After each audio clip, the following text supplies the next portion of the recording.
Assalamualaikum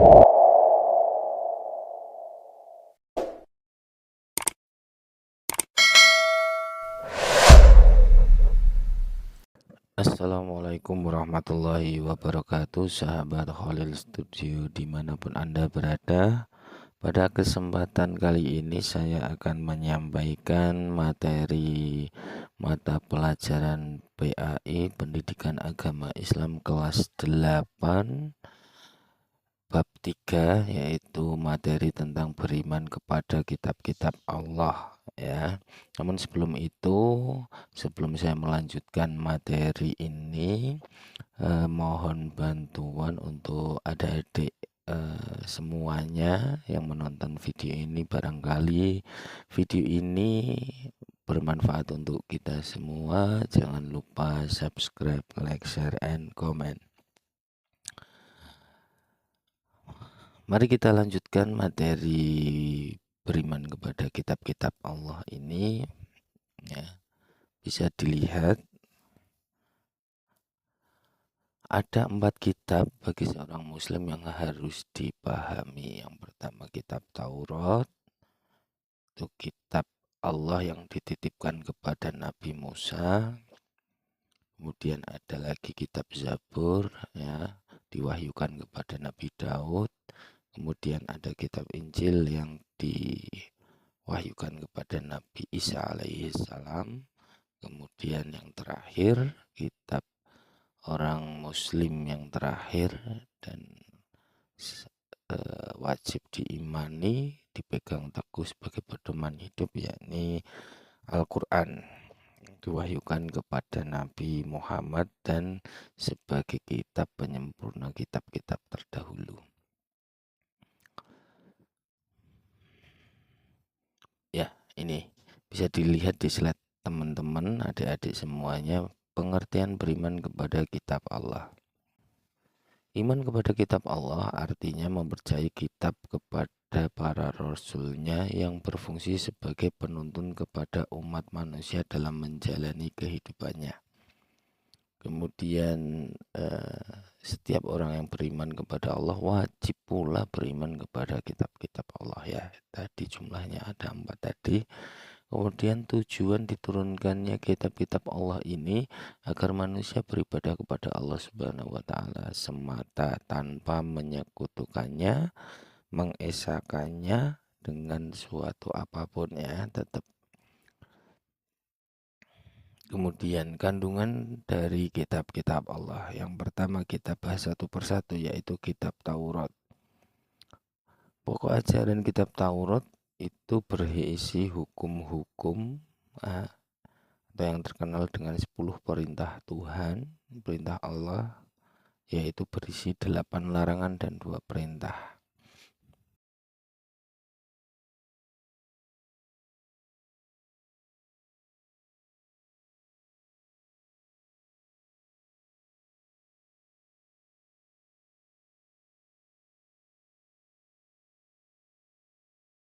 Nah, itu tadi adalah 10 perintah kandungan di dalam kitab Taurat.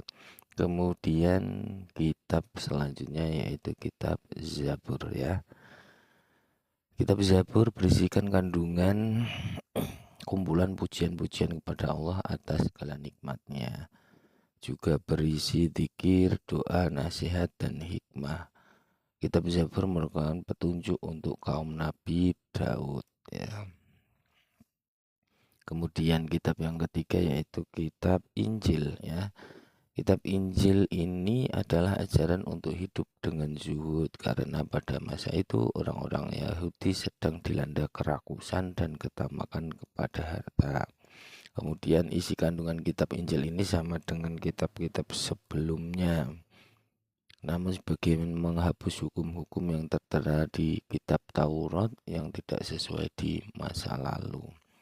Kemudian kitab yang terakhir adalah kitab Al-Quran yang diwahyukan kepada Nabi Muhammad.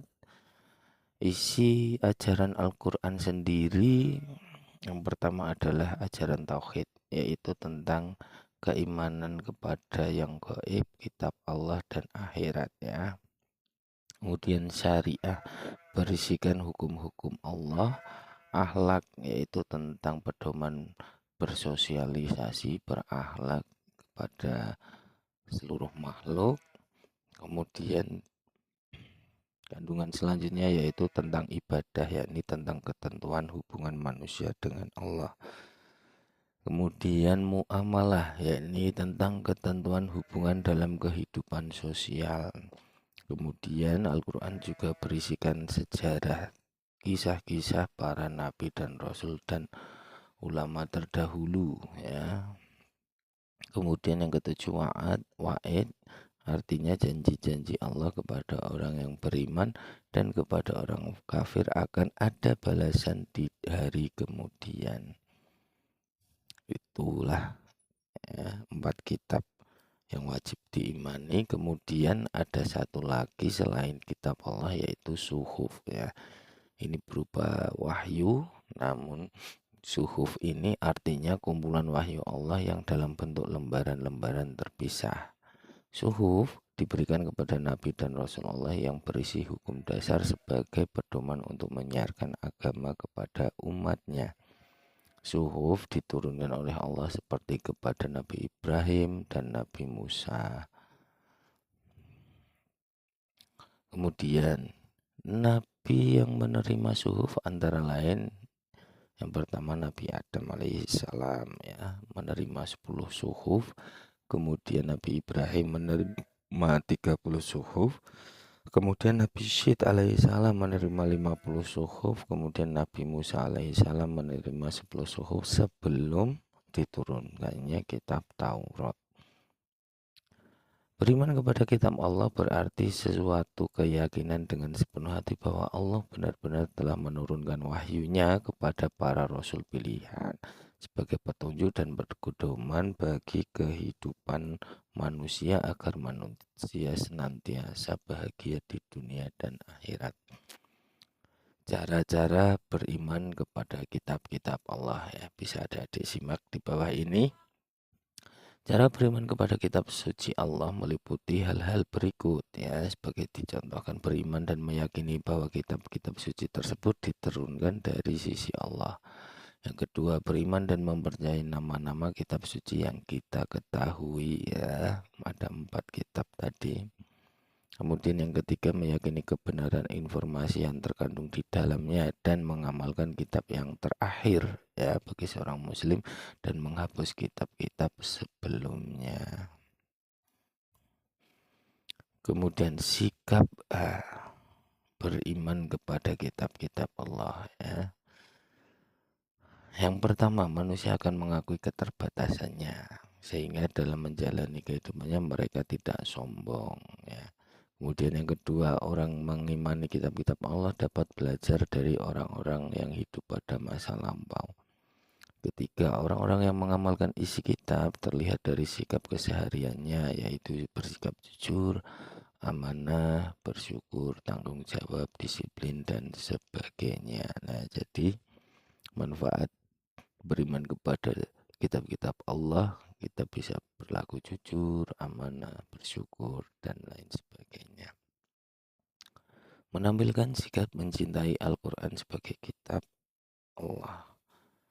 Yang pertama, kita harus membiasakan untuk membaca Al-Quran secara rutin, baik di sekolah maupun di rumah, ya, tanpa harus ada yang memerintah. Dengan kesadaran diri kita harus rutin membaca Al-Quran. Kemudian yang kedua, setelah membaca kita juga harus dituntut memahami isi Al-Quran. Yang ketiga, mengamalkan apa yang ada di dalam Al-Quran di kehidupan kita sehari-hari. Ya, demikian tadi materi PAI kelas 8, ya, bab 3 mengenai beriman kepada kitab-kitab Allah. Mudah-mudahan dengan adanya video ini adik-adik dapat belajar materi PAI dengan mudah, dan apabila apa yang telah saya sampaikan terdapat kekurangan dalam penyampaian dan sebagainya, Saya mohon maaf yang sebesar-besarnya. Akhirul kalam, wabillahi taufik wal hidayah, waridha wal inayah. Wassalamualaikum warahmatullahi wabarakatuh.